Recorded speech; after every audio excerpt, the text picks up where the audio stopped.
Bapak Ibu hadirin yang dirahmati Allah Subhanahu wa taala, lanjutan kajian kita daripada kitab Bahjatun Nufus, mukhtasar lil Imam Al-Bukhari rahimahullahu taala. Hadisul musafir idza qaddima min safarihi yabda'u bil masjid.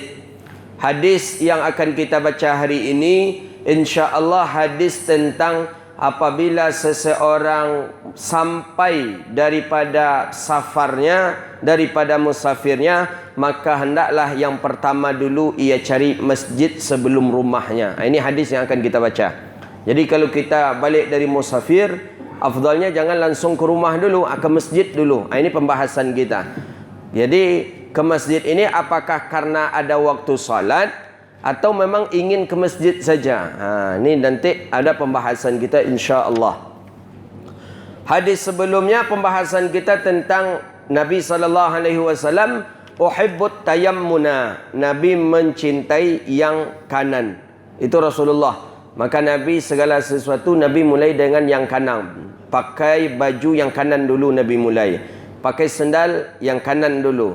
Menyisir rambut juga dari yang kanan. Semua Rasulullah lakukan dari yang kanan baru yang kiri. Tapi ketika membuka, Nabi SAW memulai pula dengan yang kiri. Itu sunnah daripada sunnah Nabi SAW. Jadi kalau Nabi mengatakan mencintai yang kanan, berarti tentu ada lawannya yang kiri. Apakah yang kiri ini dibenci oleh Rasulullah SAW? Ya, jawabannya tentu iya, tapi sesuatu kalau ada darurat maka tidak jadi dibenci. Tapi itu ada aturannya. Apa contohnya? Seperti contoh minum dengan tangan kiri. Minum dengan tangan kiri, Nabi sendiri mengatakan bahwa itu adalah perbuatannya syaitan, perbuatannya iblis. Maka minum dengan tangan kanan. Jelas minum Nabi dengan tangan kanan. Dalam riwayat hadis dalam Sahih Muslim, riwayat hadis dalam Syama'il Muhammadiyah, Nabi minum memakai tangan kanan. Nabi pakai tangan kanan dalam minum. Kemudian Nabi dengan 3 kali nafas. Bisalasatit tanafusat, dengan 3 kali nafas. Itu sunnah Rasulullah SAW. Nak mencontohkan payah pula, ayunya lu terletak lah. Biasa copek tiba airnya, duduk apa tiba airnya, tapi kau tak pula tiba airnya. Proses. Kok kan lagi pula barok betul Ustaz. Jadi Nabi yabda'u bil yamin. Jadi Nabi itu suka dengan yang kanan. Pokoknya sesuatu yang kalau Nabi minum dengan kanan, Nabi makan dengan kanan. Apakah tangan kiri Nabi tidak berfungsi? Tangan kiri Nabi juga berfungsi.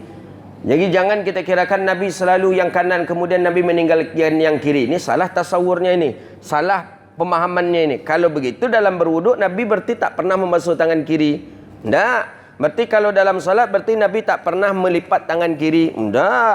Bukan seperti itu pemahamannya. Bahawa Rasulullah SAW walaupun Nabi mencintai yang kanan, tapi Nabi tetap memakai yang kiri. Maka Rasulullah SAW mendahului yang kanan kemudian baru yang kiri. Jangan terbalik.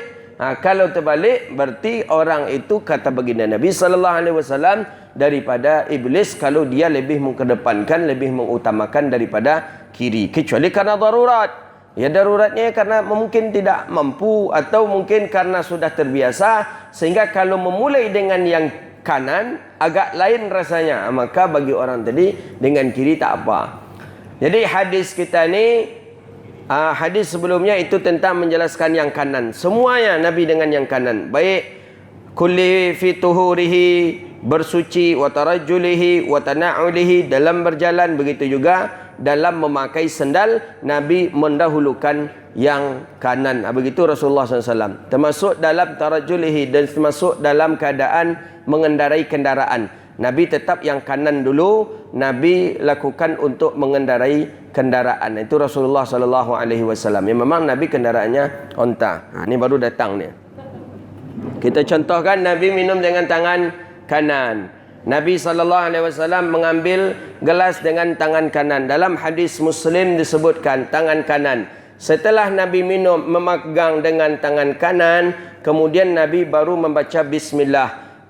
Kemudian dalam hadis Syama'il Muhammadiyah, hadis riwayat Sayyidah Aisyah, Nabi minum, Nabi dan Aisyah minum biqubbin wahidin. Hadis dalam Sahih Muslim juga ada. Memakai tempat yang satu. Jadi satu tempat di rumah Rasulullah. Gelasnya cuma satu saja. Di rumah Rasulullah sallallahu alaihi wasallam. Untuk keluarga Nabi memakai satu gelas saja. Jelas dalam riwayat hadis. Maka ketika Nabi minum, bismillahirrahmanirrahim, diletak oleh Rasulullah. Aisyah minum disengaja oleh Aisyah di mana letak bekas bibir Rasulullah, min athari fammihi, di mana letak bekas bibir Rasulullah, di situ pula lah diletakkan oleh Rasulullah oleh Aisyah bibirnya. Diletakkan oleh Aisyah. Nabi ingin meminum balik. Di mana letak bekasnya basah? Di sini dia, di situ pula diletakkan oleh Rasulullah. Ini sunnah yang mulai hilang. Ini sunnah mulai yang tak diamalkan orang. Orang sibuk sunnah dengan janggut celana cingkrang. Ini sunnah. Kenapa kita tinggalkan sunnah ni? Ini berpahala. Nabi melakukan. Kan Rasulullah SAW kan yang dikatakan sunnah, sesuatu yang dilakukan, yang diucapkan oleh baginda Nabi SAW, maka itu sunnah. Ini sunnah. Lupa kita dengan sunnah ini. Awak di sekolah siapa yang lain melakukan pada kau? Nah, ada. Apalagi semenjak corona, kau banyak buruk sangka awak jadi. Juga orang rumah pun buruk sangka awak ada corona. Ni siapa mengamalkan? Ini sunnah Rasulullah sallallahu alaihi wasallam. Sunnah baginda Nabi biqubbin wahidin, satu saja tak ada. Maka kini di rumah siap anak menikah langsung ada dua goleh. Goleh papa cik, goleh mama nama cik. Goleh papa mama. Poca cik goleh, tinggal cik goleh poca le itu. Tu cerai jadi. Qubbin wahidin. Amo sampai kini gelas satu saja. Kalau bawa air ke dalam kamar, satu saja. Jangan dua-dua gelas. Amalkan hadis Nabi SAW. Di situlah letaknya baginda Nabi SAW akur dengan anak cucu dengan isteri. Satu suara. Sebenarnya saya sampaikan sunnah ni sudah ada diamalkan daripada baginda Rasulullah SAW dahulu, diamalkan oleh orang tua-tua kita. Orang tua-tua awak dululah mengamalkan iko. Allah mengamalkan kau orang tua-tua dulu. Tengoklah dulu. Waktu awak ketek-ketek dulu, ayah awak ada mok nama itu. Ada yang agak godang ketek tu mok. Ayah situ minum, anak situ minum. Jual mak-mak awak di situ minum. Iya kan? Tapi apa hasilnya? A kecil ayah, amak ikut A, anak A. B kecil ayah, amak ikut B, anak ikut B. Kenapa? Karena sudah satu selera. Satu tempat minum. Kini macam mana? A kena kecil ayah dan kecil amak B. Tiba nak kecil anak lah C je kecil lah. Dia apa? Karena sudah tidak satu selera. Tengok Nabi SAW. Biyadihil yumna. Nabi minum dengan tangan kanan. Kemudian dalam hadis sebut bahawa Nabi minum dengan 3 kali tanafus. Syama'il Muhammadiyah, hadis Imam Tirmizi merawikan dalam Syama'il Muhammadiyah. Diminum dengan 3 kali nafas. Memang 3 kali nafas Rasulullah SAW. Diminum oleh Nabi. Bismillahirrahmanirrahim. Kemudian Nabi bernapas di luar. Diulang balik oleh Nabi. Bernapas lagi di luar. Ulang balik. Bernapas di luar. 3 kali. Kau habis je kau sudah. Kau alun sudah ngaji lagi lah. Tu Nabi. Memang lama airnya panas apa. Ngilu-ngilu kuku. Jarang mau minum kan. Biasalah siap pengajian minum. Tapi kau karena mencontohkan kau. Jadi tanafus dengan 3 kali nafas. Itu Rasulullah SAW.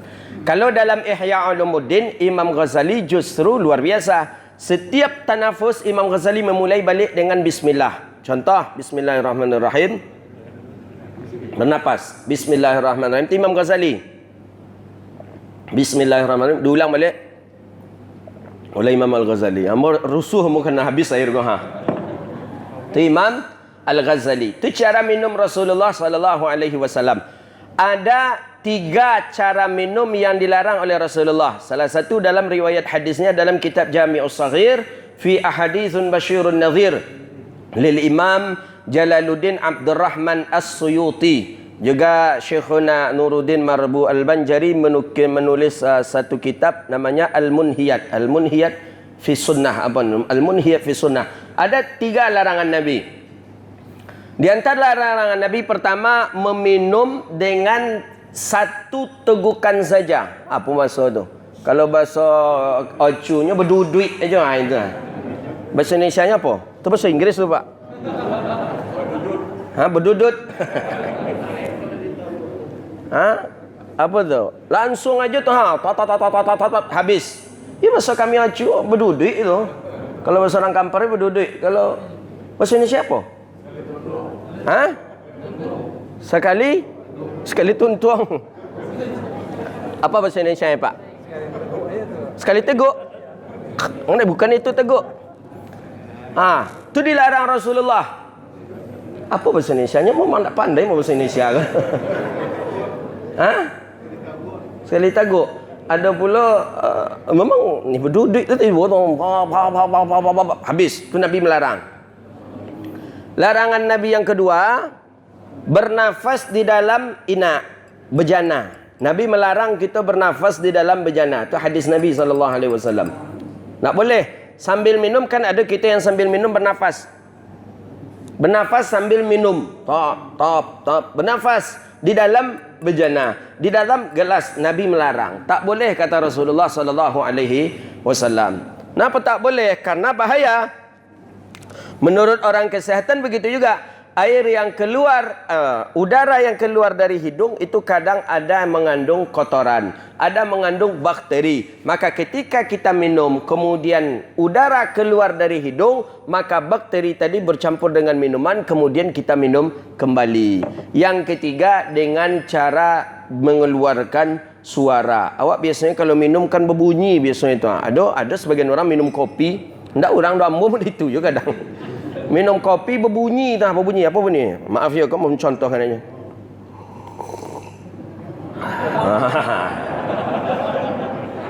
Maaf, kamu mencontohkan bukan betul. Itu dilarang. Tak boleh. Apa penyebabnya dilarang? Karena tasyabbuh bil hayawan, karena menyerupai hewan minum. Tengok kerbau minum. Kerbau tengok minum, sapi tengok minum. Ha, kan? Tapi kita kadang minum kopi tu Pak, kalau nak muda itu nak lomak rasa kopi kan. Ya, apalagi kalau minum kopi nira tu. Kalau nak pakai itu, kalau nak berbunyi itu memang tak lo rasanya kadang gitu pula kadang gitu. Itu tak boleh tu. Tak boleh. Anak masih ingat waktu di Mesir ngaji dengan Syekhuna Syekh Abdullah Ahmad Hajin. Itu yang beliau contohkan. Cuma macam mana kadang kita tak sadar kita karena sudah nikmat tiga itu yang dilarang minum oleh baginda Nabi SAW. Jadi dari minum saja kalau kita mencintai Rasulullah, dari minum saja kalau kita tiru cara Rasulullah sudah dapat pahala kita.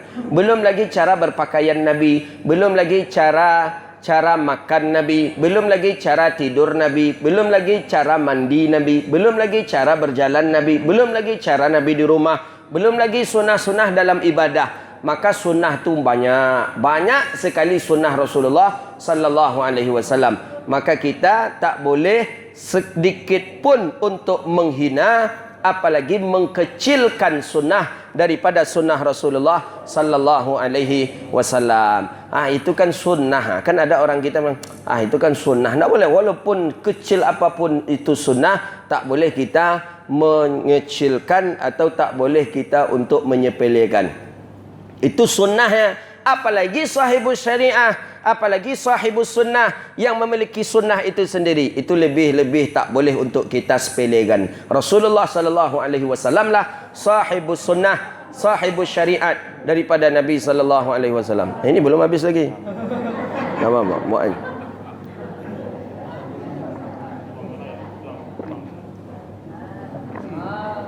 Terima kasih.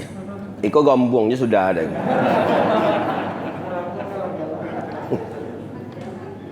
Tadi mencontohkan, cuma jadi ikut minum lagi. Hadis al-musafir.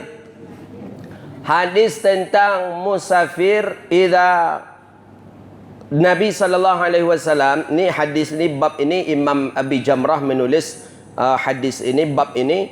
Hadis ini sahih dalam Sahih Imam Al-Bukhari. Ini mukhtasar. Hadis tentang apabila seseorang sampai daripada musafirnya, maka hendaklah dia mencari daripada masjid. Yabda ini memulainya di masjid.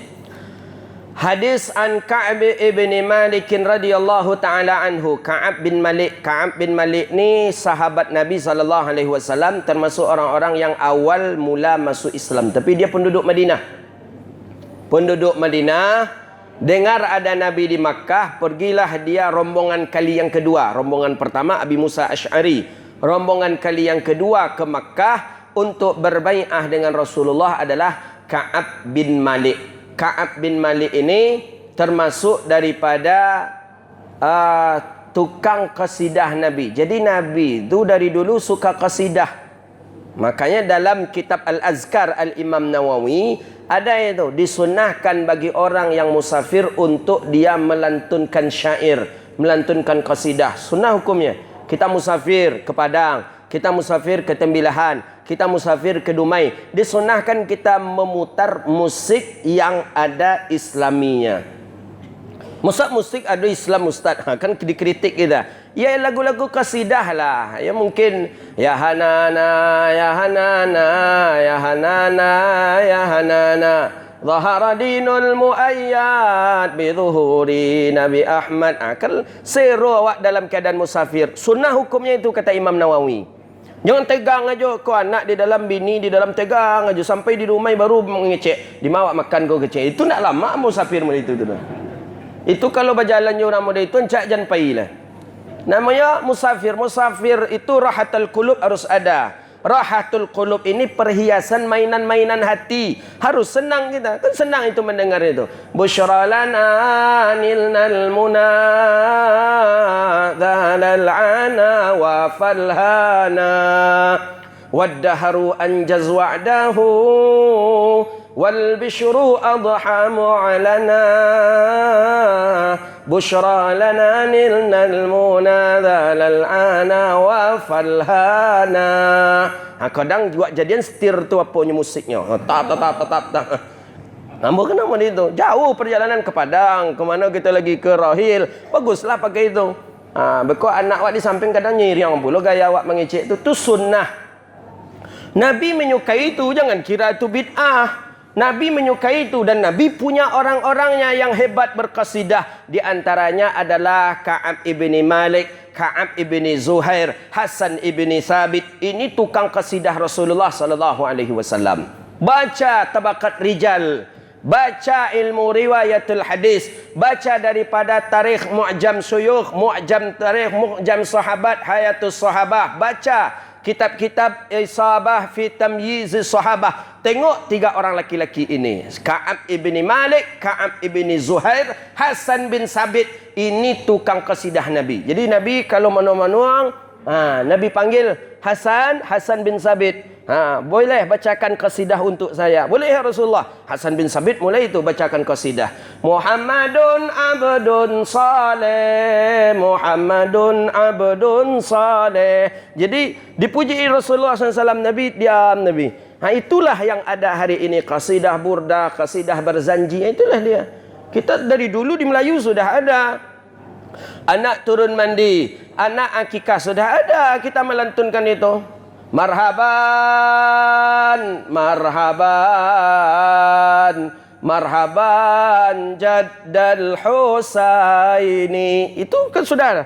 Tala'al badru alaina min thaniyatil wada.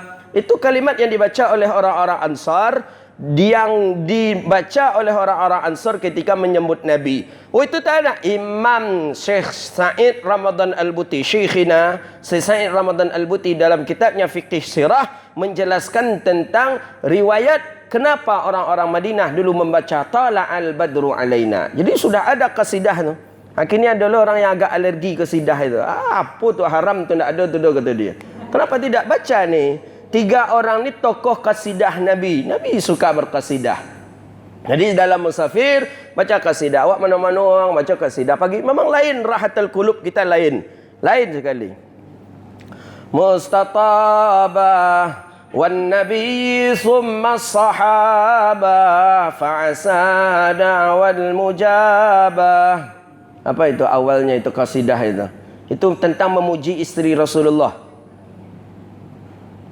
Pak kena dah dapatnya lagu pop aja dapat ni. Apa awalnya? Memuji isteri-isteri Nabi. Itu awal qasidah itu.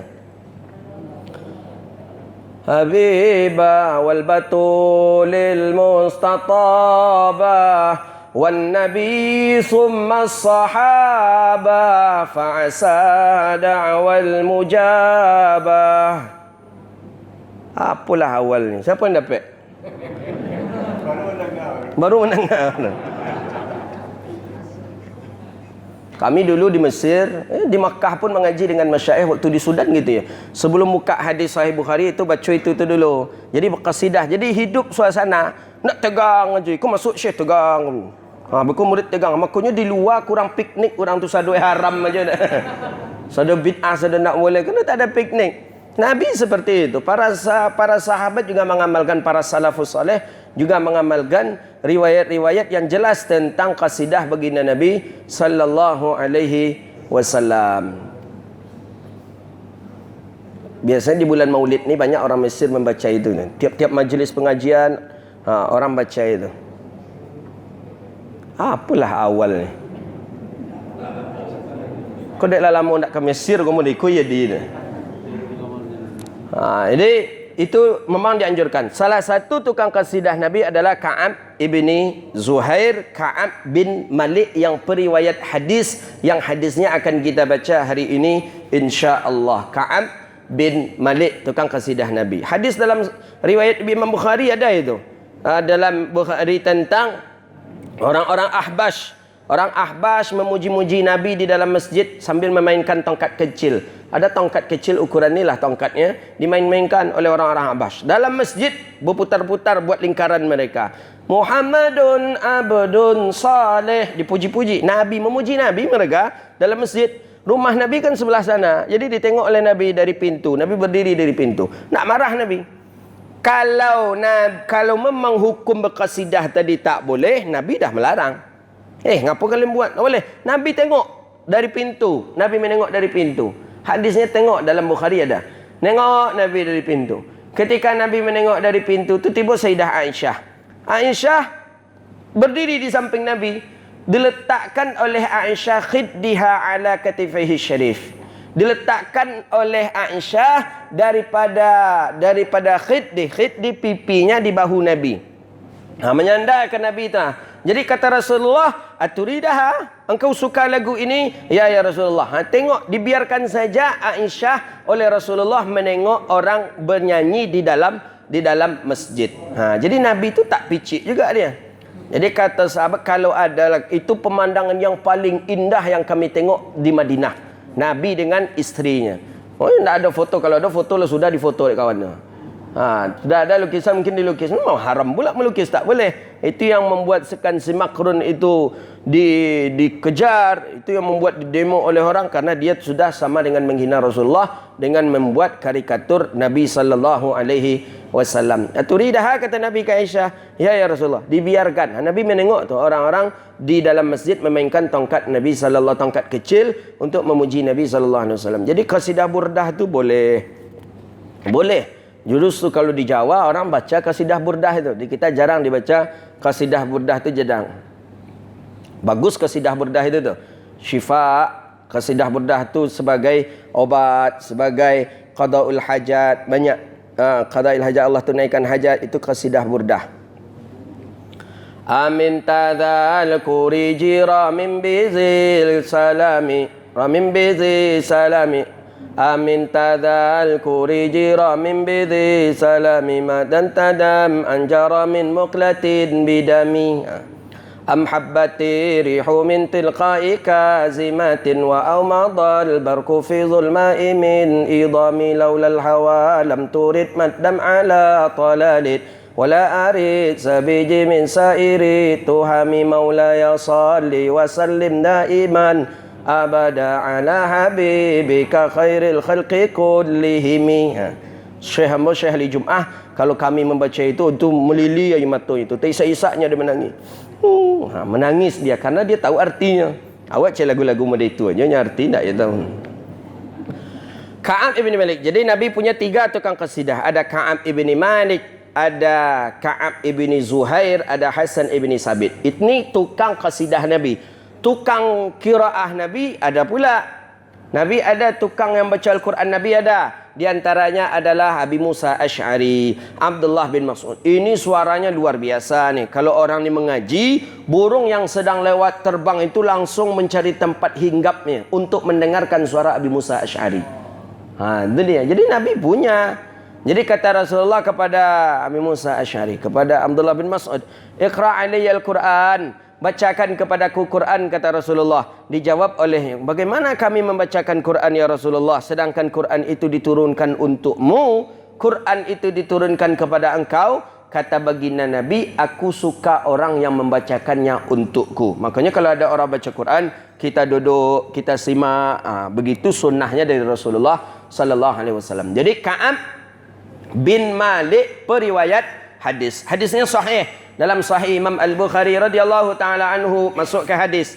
Kana Nabi sallallahu alaihi wasallam idza qadima min safarihi bada'a bil masjid fa shalla fihi. Apa kata Ka'ab bin Malik? Nabi sallallahu alaihi wasallam apabila Nabi qadima min safarin sampai. Ada makna qadima balik. Ada mengatakan sampai ke tempat tujuan, ada mengatakan balik daripada musafir. Bada'a bil masjidi, maka Nabi memulai di masjid. Sebelum masuk ke rumah, Nabi ke masjid dulu. Fasalla fihi, kemudian Nabi salat di dalam masjid itu. Baik. Ini hadis Nabi sallallahu alaihi wasallam.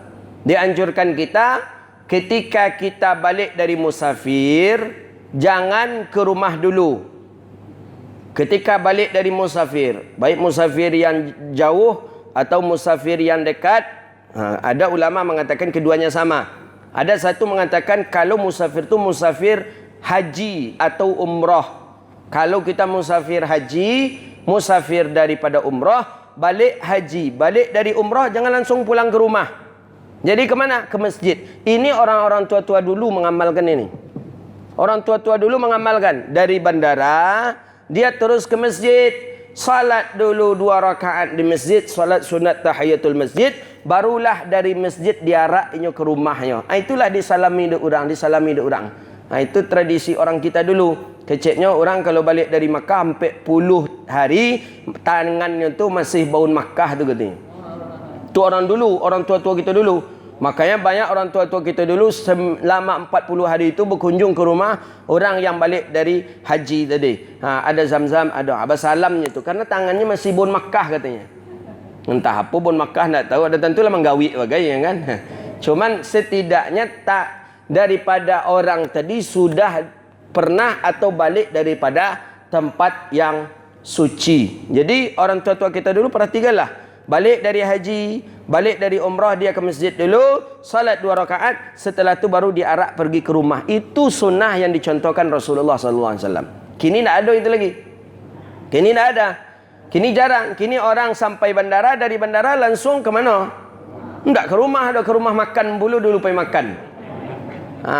Beko dari rumah makan ke mana pula? Mengawani anak-anak, mengawani cucu pula, kamal dulu. Sudah itu beko baru pulang ke rumah. Padahal yang paling afdal itu adalah masjid. Masjid mana? Masjid yang ada di dekat manzilihi. Manzil daripada rumahnya. Jadi komplek berdingin, masjid terdekat di antaranya adalah ini. Balik haji, balik umrah, salatlah di sini dulu 2 rakaat. Setelah itu barulah kita, kalau nak pulang, pulanglah kita ke rumah kita. Itu yang diajarkan oleh Rasulullah sallallahu alaihi wasallam. Ini perintah wajib apa perintah sunnah? Kata Imam Abi Jamrah, ini sunnah. Sunnahnya, kenapa dulu masjid? Kenapa tidak langsung ke rumah?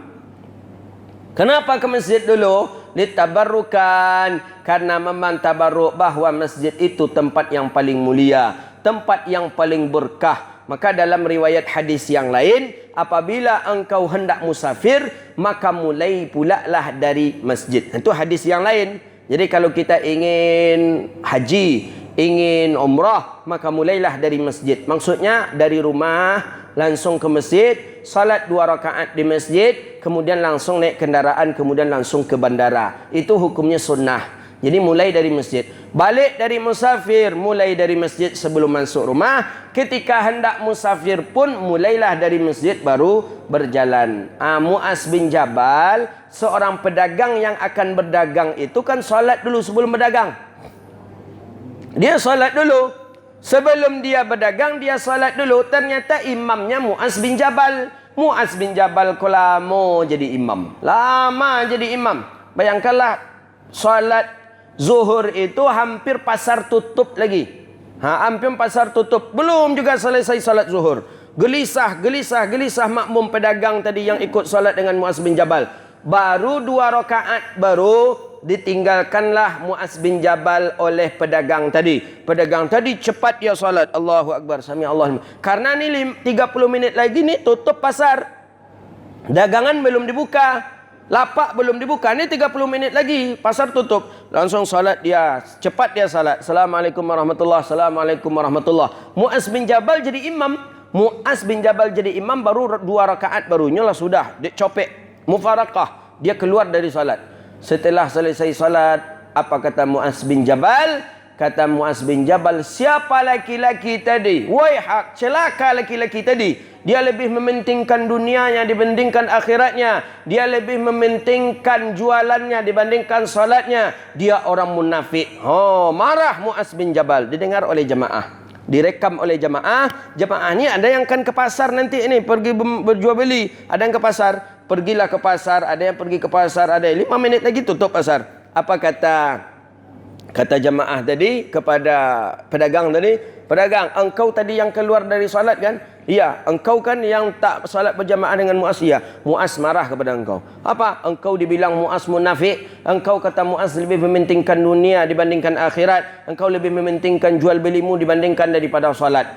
Menangislah pedagang tadi karena omel daripada Sayyidina Mu'az bin Jabal. Datang pedagang ni ke Rasulullah mengadu. Ya Rasulullah, si Mu'az bin Jabal jadi imam salat zuhur tadi ya Rasulullah. Sedangkan saya akan berjual beli ya Rasulullah di pasar. Dagangan saya belum saya buka. Sedikit lagi pasar akan tutup ya Rasulullah. Mu'az belum juga selesai salat ya Rasulullah. Aku percepat salatku dan aku tidak lagi mengikut Mu'az bin Jabal. Baik, kata Nabi, pergilah engkau. Tak marah Nabi. Nabi panggil Mu'az bin Jabal. Panggil Mu'az bin Jabal. Datanglah Sayyidina Mu'az bin Jabal ke Rasulullah. Apa ucapan Rasulullah SAW? Ya Mu'az, la tatafanna finnas. Jangan engkau membuat fitnah dari kalangan manusia. Idza amma ahadukum manas falyukhaffif. Kalau engkau jadi imam salat, maka ringkaskan salatmu. Karena di belakang ada yang tua, ada yang punya hajat, ada yang sakit, ada anak-anak dan lain sebagainya. Itulah asbabul wurud dari hadis itu. Begitu dia. Jadi kalau jadi imam, pendekkan daripada salat kita. Cuma pendekkan tu tengok pula dulu. Tengok pula pendeknya macam mana. Inna ataina jawal asri taruh aja nak mungkin. Imam maghrib aku inna ataina aku isya wal asri. Aku maghrib aku kul a'udzu bi falaq itu taruh aja ndak lagi. Tengoklah, makanya dalam fikih, dalam kitab I'anatul Talibin, dalam mazhab kita Syafi'i, makmum tu ada makmum yang muhsirin, ada ghairi muhsirin. Yang muhsirin jamaah tetap. Seperti kita ni muhsirin ni. Panjang pun bacaan imam, imam tak zalim. Panjang pun bacaan imam di masjid ni tak zalim imam. Kenapa? Jamaah muhsirin. Ni muhsirin namanya. Ada jamaah ghairi muhsirin ni dalam kitab I'anatul Talibin, dalam mazhab kita Syafi'i. Dalam Hasyiah Bajuri juga ada. Ghairi muhsirin ini seperti masjid yang ada di Pertamina, masjid yang ada di rumah makan, masjid yang ada di pinggir jalan, tempat orang singgah untuk solat. Itu tuh masjid tu memang tak boleh membaca ayat panjang-panjang. Tapi kalau masjid yang jamaahnya muhsirin, kita ni boleh nak panjang apapun boleh. Imam tadi kurang panjang lah, sabit ke imam panjang tak boleh imam ni, tambah lagi. Surat sajadah lengkap, kemudian ada Rahman tadi lengkap pula. Kalau kurang je lah, itu memang semangat ibu-ibu tu. Qala an Ka'b bin Malik. Jadi kita dianjurkan balik musafir jangan pulang ke rumah dulu, tapi mulailah dari masjid. Mulai dari masjid, kemudian barulah kita ke rumah. Kenapa? Karena masjid ini tempat yang mulia. Tempat yang mulia adalah masjid. Tempat yang paling hina adalah pasar. Maka segala sesuatu mulailah dari masjid. Nak berdagang mulai dari masjid. Nak pergi bekerja mulai dari masjid. Balik musafir mulai dari masjid. Sampai apapun yang kita lakukan, setidaknya kita pernah ke masjid. Pokoknya masjid Allah jangan kita tinggalkan. Dalam sehari jangan sampai tidak ada ke masjid. Kita uzur umpamanya saking sibuk, sesibuk apapun kita, dalam sehari jangan pernah meninggalkan masjid. Jangan pernah meninggalkan masjid. Walaupun masjid itu masjid yang biasa saja, walaupun masjid itu masjid sederhana, tapi kalau dia sudah jadi masjid, itu tempat yang paling mulia di sisi Allah Rabbun Jalla Jalaluh. Hadza wabillahi at-taufiq wallahu a'lam bis-shawab.